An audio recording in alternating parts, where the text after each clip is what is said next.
Halo, selamat sore Sobat Milenial and Gen Z. Bertemu kembali di program POV Times, di mana kita akan membahas isu yang sedang ramai diperbincangkan dari sudut pandang editorial IDN Times bersama pemimpin redaksi Mbak Uni Lubis. Selamat sore Mbak Uni. Sore Gilang, sore juga teman-teman Sobat Milenial and Gen Z.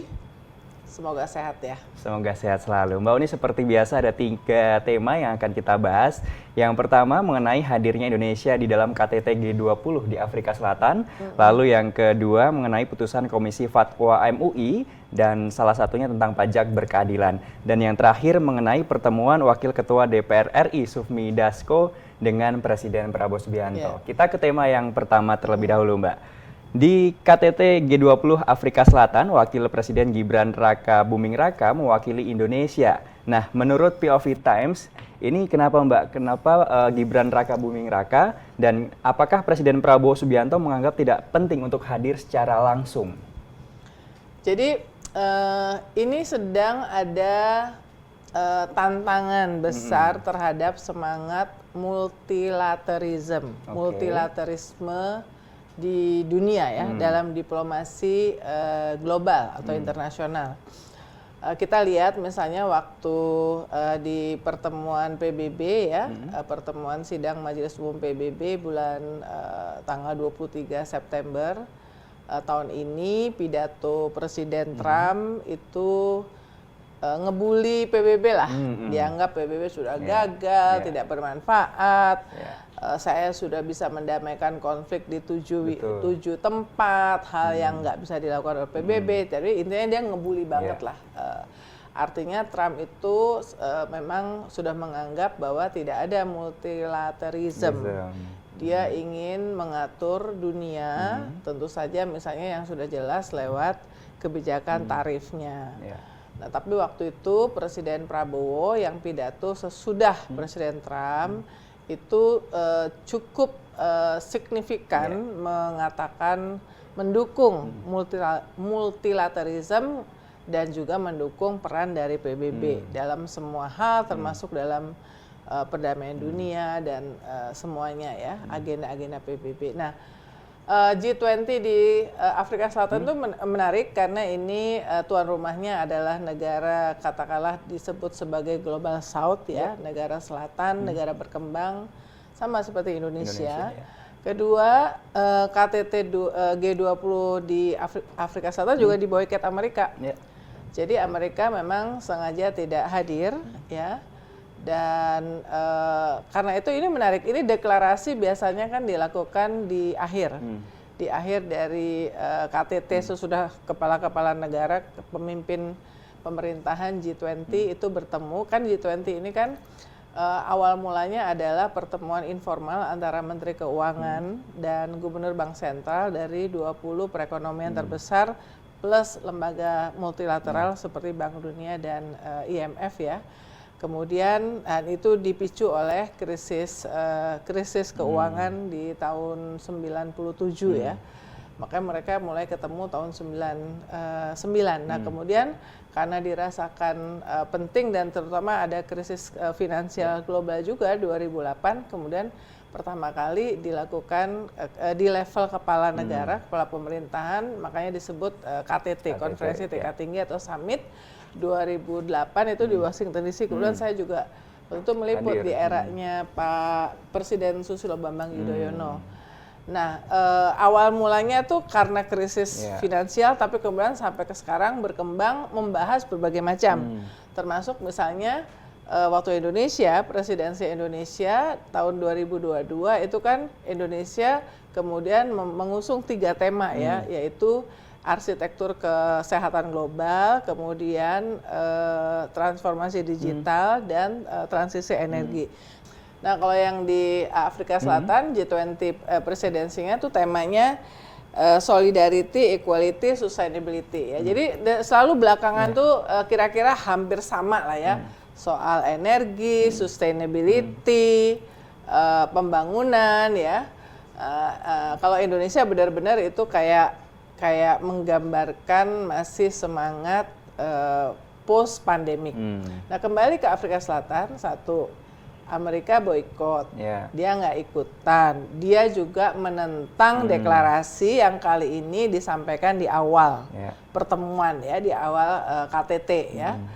Nah, jadi sebetulnya ini kan sudah diperkirakan bahwa Amerika memboikot dan belakangan Argentina juga memboikot. Argentina ini lagi ngikut sama Amerika terus. Waktu di PBB juga gagal deklarasi berdasarkan penyakit non-communicable disease juga gara-gara Amerika sama Argentina nggak setuju. Nah jadi kita ngelihatnya Gilang, ini adalah keputusan yang strategis dari Presiden Prabowo. Pertama pasti kita sedang punya banyak kepentingan dengan Amerika, termasuk yang berkaitan dengan negosiasi tarif, kemudian yang berkaitan dengan perdamaian di Gaza ya, di Timur Tengah, karena Indonesia termasuk yang diminta konsultasi meskipun proposalnya yang 20 plan Trump itu benar-benar dari Trump, tapi kita diajak konsultasi, diajak menyaksikan di Sharm el Sheikh ya dengan 27 negara. Jadi ada kepentingan Presiden Prabowo untuk menjaga hubungan baik dengan apa namanya dengan Amerika, tetapi dalam semangat G20 Presiden juga mengirimkan yang wapresnya ya, jadi bukan sekedar menteri kayak misalnya kalau biasanya kan kalau kepala negara nggak datang kemudian nggak kirim wakil juga, tapi ini mengirim wakil. Jadi strategisnya tuh ketiga kepada Amerika menunjukkan bahwa wah ini nggak datang langsung presidennya, kepada Afrika Selatan tetap menghormati dengan mengirimkan lewat wapres. Secara politik dalam negeri juga kita melihat bahwa Presiden Prabowo dalam berbagai kesempatan itu masih ingin menjaga hubungan yang baik dengan Presiden Jokowi.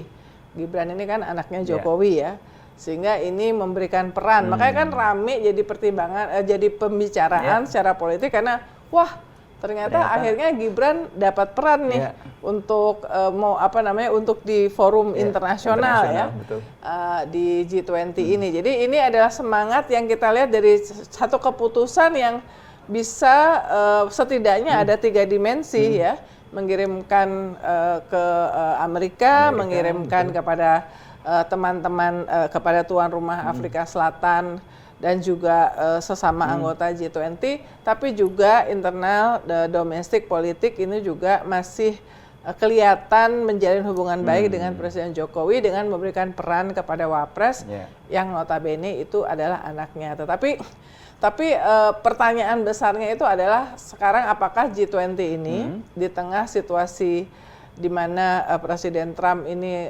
sudah tidak peduli dengan multilaterisme itu masih punya gigi, tentu diharapkan masih ya minimal sekarang itu sesudah Amerika seperti itu, lalu negara-negara yang lain tuh memperkuat hubungan-hubungan bilateral dan juga multilateral di luar kerangka yang dengan Amerika. Kita misalnya salah satunya yang 10 tahun nggak bisa tercapai kesepakatan dengan Uni Eropa, IUCPA, Comprehensive Economic Partnership Agreement, akhirnya disepakati sesudah yang urusan tarif sama Amerika ini muncul ya. Jadi Eropa kemudian dengan Indonesia ya, dan mungkin yang lain-lainnya. Nah ini yang kita lihat situasinya yang menarik, bagaimana Indonesia politik luar negerinya, dan Presiden Prabowo kan disebut sebagai foreign policy president karena dia sangat concern, sangat peduli dengan politik luar negeri,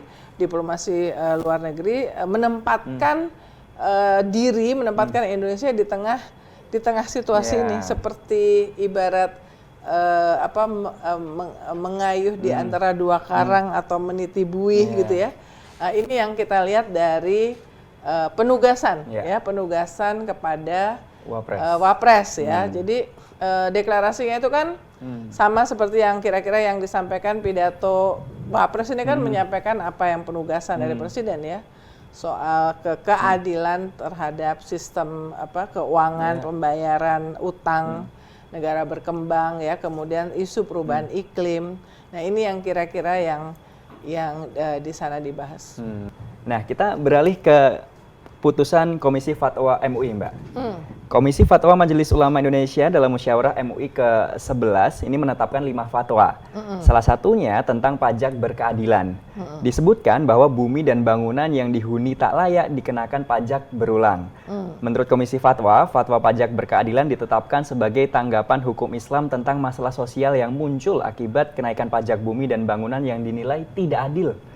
Nah, disampaikan juga bahwa pungutan pajak terhadap sesuatu yang jadi kebutuhan pokok seperti sembako dan rumah serta bumi yang kita huni itu tidak mencerminkan keadilan serta tujuan pajak, Mbak. Ya. Pajak pada hakikatnya kan hanya dikenakan kepada warga negara yang memiliki kemampuan secara finansial. Nah, di tengah seretnya pemasukan pajak nih, Mbak, gimana POV Times mengenai putusan Komisi Fatwa MUI ini? Iya, jadi kalau ini pendek aja Gilang Iya. ngebahasnya. Jadi pertama kita ini kan menganut bukan hukum Islam ya. Indonesia ini adalah negara yang bukan negara Islam. Jadi kita hukum kita adalah hukum yang berdasarkan konstitusi ya, diturunkan dari konstitusi. Itu yang kita anut sehingga dan pemerintah dimanapun itu melihatnya tuh harus the whole package ya, secara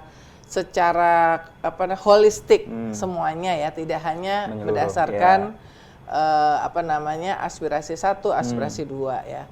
Jadi pertama ya wajar aja kalau Majelis Ulama Indonesia terutama ini kan mereka musyawarah istilahnya itu musyawarah nasional ke-11 ya, betul. ya Munas ke-11 itu kemudian menyampaikan, dan ini bukan baru pertama kali ya, sebelumnya di setiap Munas juga Komisi Fatwanya mengeluarkan berbagai macam fatwa, haram korupsi, haram ini, haram itu. Ya, tapi juga banyak yang nggak efektif untuk berjalan juga ya. Jadi karena ya itu tadi tidak mengikat secara hukum positif ya. Jadi kan Majelis Ulama Indonesia nggak punya kewenangan untuk sampai ke situ ya. Tapi jadi mungkin masyarakat melihatnya ini kayak semacam imbauan aja ya. Ini mungkin dianggap sebagai masukan. Tadi saya sempat WhatsApp Pak Menteri Keuangan Pak Purbaya soal ini. Terus ya Pak Purbaya mengatakan ya dia sudah membaca ya, tapi ya itulah ya. Jadi belum bisa berkomentar karena ini masih baru. Tetapi tentu Pak Purbaya sebagai Menteri Keuangan tadi itu pemerintah harus melihatnya secara holistik. Pajak juga makin sulit ya. Dicapai, tapi semoga juga targetnya tercapai dengan adanya Cortex dan segala macam ya, sehingga hal-hal seperti ini mungkin ini menjadi masukan lah. Sama bahwa ini kan dibilang ada 5 poin ya. Betul. Jadi dibilang jadi pungutan pajak terhadap sesuatu yang jadi kebutuhan pokok seperti sembako dan rumah yang dihuni serta bumi yang kita huni tidak mencerminkan keadilan serta tujuan pajak ya. Kita bukan ahli hukum Islam dan juga bukan ekonomi. Kita ingin melihat bahwa sebaiknya pemerintah dalam hal ini Menteri Keuangan itu duduk bersama lah sama Majelis Ulama Indonesia. Jangan sampai ini kemudian menimbulkan debat publik yang tidak perlu ya. Justru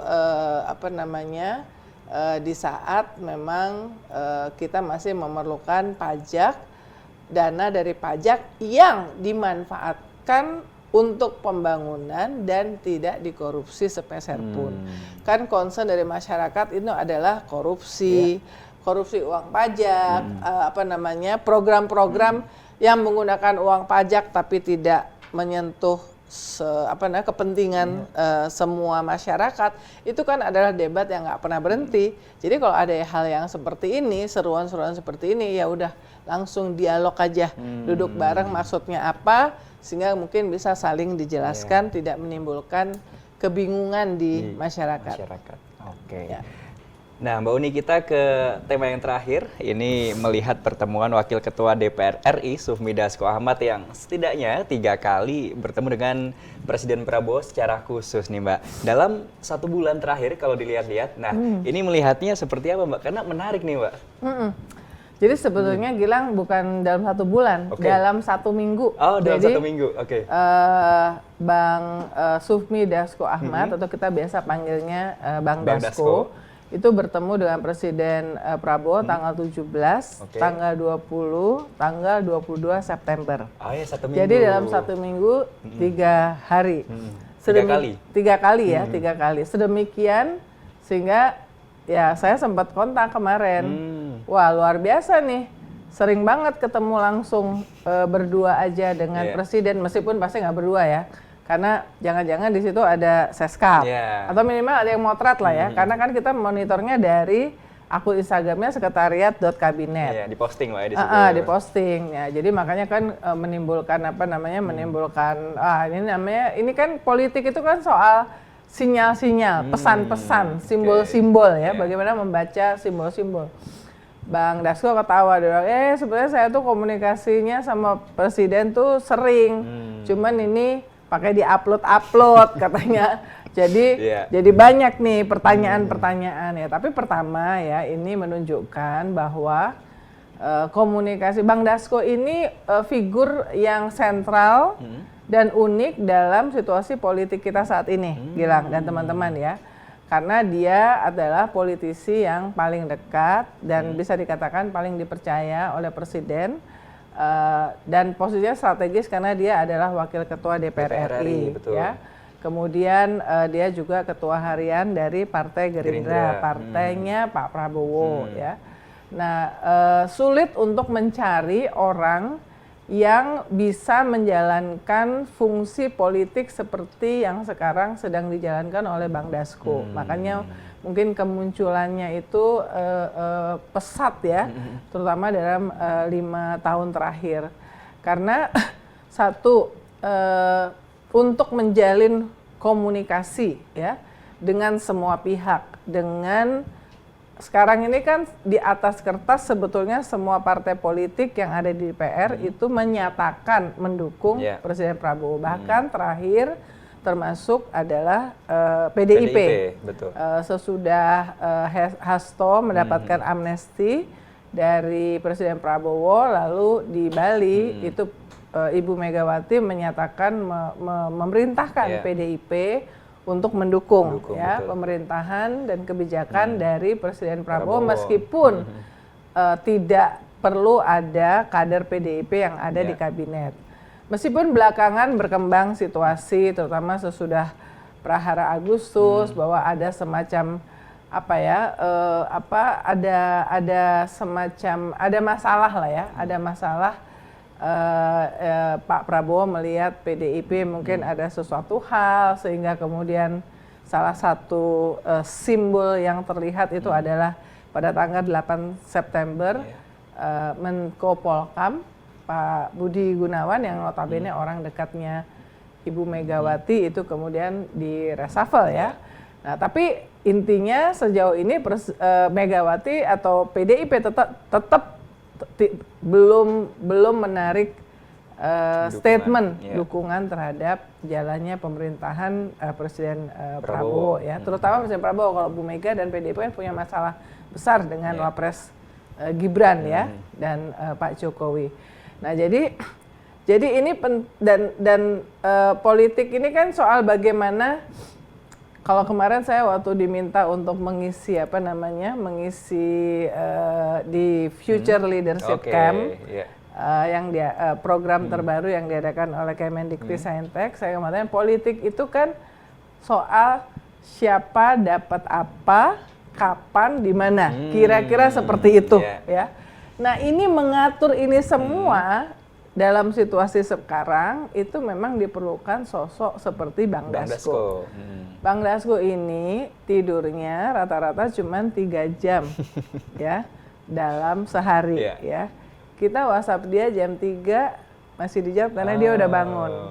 Kita WhatsApp dia jam 1 masih dijawab karena dia belum tidur. Kadang-kadang saya ngerasa jadi jangan-jangan nggak 3 jam, jadi 2 jam itu satu. Hampir setiap hari masih menerima tamu, dan tamu itu bisa datang dari seluruh pelosok negeri. Orang dari Papua, dari Aceh, dari manapun. Itu ngantri untuk bertemu dengan Mbak Dasko, ingin menyampaikan aspirasinya. Ya misalnya beberapa waktu yang lalu kan yang jelas tuh yang dua guru yang dari Luwu yang dinonaktifkan. Kemudian presiden menggunakan hak untuk merehabilitasi. Betul. Nah, itu karena jadi ini kali ini saling memberikan kredit. Bang Dasko bilang, ini karena dikasih akses nih ketemu dengan presiden lewat Seskap Teddy. Tapi saya tanya sama Seskap Teddy, wah itu Bang Dasko banget tuh karena beliau yang membawa ketemu dengan presiden. Tapi ini juga Bang Dasko ini kompak nih sama Seskap Teddy. Jadi mereka saling mendukung untuk menjadi simpul-simpul yang menjembatani aspirasi suara-suara kepentingan berbagai pihak untuk disampaikan kepada Pak Prabowo. Tetapi posisinya yang membedakan. Seskap Teddy ada di istana, dia harus terus bersama-sama dengan Presiden Prabowo, bahkan mendampingi Presiden Prabowo ke luar negeri, sehingga pasti dia akan lebih sulit diakses ketimbang Bang Dasko yang notabene most of the time ada di dalam negeri, berkantor di di DPR dan di tempat-tempat yang lainnya, kantor-kantor yang lainnya, karena juga suka di kafe, di restoran, bertemu bahkan di rumahnya, di rumah pribadinya. Nah ini pasti akan lebih mudah untuk diakses ya. Jadi kalau memang krusial. Jadi kalau kita lihat misalnya dari keterangan keterangan caption yang di akun yang jadi keterangan tertulis dari Sekretaris Kabinet Teddy misalnya, yang ketemu di Hambalang hari Sabtu 22 itu dia membawa sejumlah surat, laporan tertulis dari sejumlah daerah, kemudian dokumen-dokumen memuat berbagai persoalan hukum yang sedang berkembang di seluruh wilayah Indonesia. Kita nggak tahu ya, karena sehari sesudah itu Presiden itu dari siang sampai sore itu mengundang berbagai menteri rapat, semacam rapat terbatas, lintas ya, terutama membahas yang berkaitan dengan hukum, tanah, apa segala macam di Hambalang kan. Kita lihat ada Menhan Syafri Samsudin, ada Panglima TNI, kemudian ada Menteri Hukum, tentu ada Seskap dan Menteri Sekretaris Negara ya. Nah jadi pertemuan ini kata Seskap Teddy merupakan bagian dari komitmen Presiden menjaga komunikasi dengan lembaga legislatif tadi. Jadi anchornya, jangkarnya itu justru adalah Bang Dasko. Mungkin karena ada rasa percaya, ada rasa trust ya. Meskipun sebenarnya ketua DPR-nya adalah Puan Maharani ya. Tapi kan ini beda partai ya. Dan dalam pemilu kemarin juga dalam mendukung calon yang berbeda gitu ya, bukan mendukung Pak Prabowo. Nah, dengan begitu Presiden bisa menerima masukan secara langsung dari pemangku kepentingan mengenai isu-isu yang berdampak langsung. Nah, waktu ketemu di Istana 20 November membahas perlindungan sosial bagi para pengemudi ojek daring, reformasi agraria, redistribusi lahan, dan penyelenggaraan ibadah haji 2026. Kemudian juga ada menyampaikan aspirasi kepala desa, kemudian terhadap program-program pemerintah seperti makan bergizi gratis, koperasi desa merah putih, agar dapat memberikan manfaat. Jadi memang kayak Bang Dasko tuh pernah cerita sama saya belum lama ini, dia mengatakan bahwa sekarang itu dia sangat membuka akses bagi siapapun termasuk mahasiswa sebetulnya, anak muda, organisasi-organisasi buruh untuk bertemu dengan dia. Karena dia menyadari bahwa aspirasi-aspirasi dari masyarakat itu perlu didengar, diterima, sehingga nggak perlu kemudian terjadi kayak semacam kalau memang bisa diterima, disampaikan, kan itu bisa mencegah demonstrasi-demonstrasi, apalagi yang sampai memaksa. Kenapa kok teman-teman yang demonstrasi itu memaksa masuk ke DPR? Karena yang nggak diterima, karena pagernya DPR itu tinggi gitu ya. Nah, jadi Bang Dasko melihat bahwa ya harusnya diterima, ya itu yang dilakukan oleh peran dari Bang Dasko untuk menerima berbagai macam masukan. Dan kita sih sebenarnya gini ya, jadi presiden makin tinggi orang, makin tinggi kekuasaan tuh makin sepi dia. Begitu dia naik pangkat, apalagi ini posisi adalah presiden, orang-orang sekitarnya pertama mulai segan untuk menyampaikan hal-hal yang sebenarnya terjadi faktual ada di masyarakat. Cenderung untuk asal Bapak senang. Jadi menyampaikan yang baik-baik saja. Ya kita lihatlah contohnya MBG. MBG kan laporannya sebetulnya baik-baik aja ya. Ternyata banyak masalah dan akhirnya untungnya Presiden kemudian terutama sudah pulang dari New York itu merespon langsung, kemudian sekarang ada yang tata kelola apa segala macam ya. Nah, jadi penting untuk ada orang yang bisa benar-benar menyampaikan fakta-fakta termasuk kesulitan yang dihadapi oleh masyarakat kepada pemimpin tertinggi, pengambil keputusan. Dan dalam konteks itu, itulah peran penting dari Bang Dasko, team up dengan sekretaris kabinet, karena sekretaris kabinet kan yang mengatur waktu apa segala macam, dan juga memastikan bahwa catatan-catatan, surat-surat dan input-input yang disampaikan oleh Bang Dasko sebagai Wakil Ketua DPR RI, sebagai Ketua Harian Partai Gerindra, itu benar-benar kemudian di follow up. Tugas memfollow up ke berbagai macam kementerian dan lembaga itu kan adalah harus dikontrol, harus dimonitor harus dimonitor oleh Sekretaris Kabinet supaya perintah dari Presiden menindaklanjuti apa yang disampaikan oleh masyarakat lewat Bang Dasko itu benar-benar bisa terlaksana. Dan kita tentu ya kalau memang situasinya seperti ini, at any time Presiden bisa diakses oleh orang-orang yang masih membawakan kepentingan dari masyarakat, tentu kita mendukung,